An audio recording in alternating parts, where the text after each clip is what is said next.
现代台语版圣经耶利米书第47章。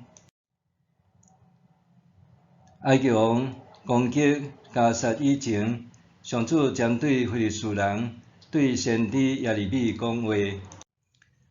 上主讲：你看，北方的河水涨悬，将做一条泛滥的大河，淹过全地甲其中所有的。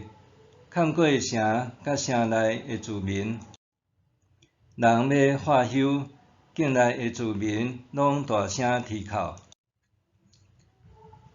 做老爸的一个听到战马马蹄的声，战车互地震动的声，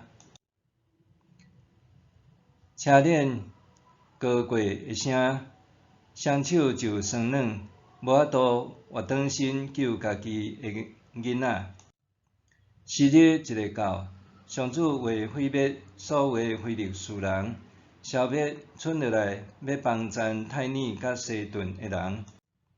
上主要毁灭非利士人，消灭甲回托海岛所剩的居民。加萨铁光头悲伤，阿什基伦嘛乌有去啊！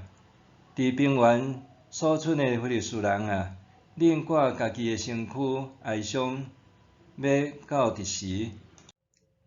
恁叫讲上主的刀剑啊！你到佇时才会安静？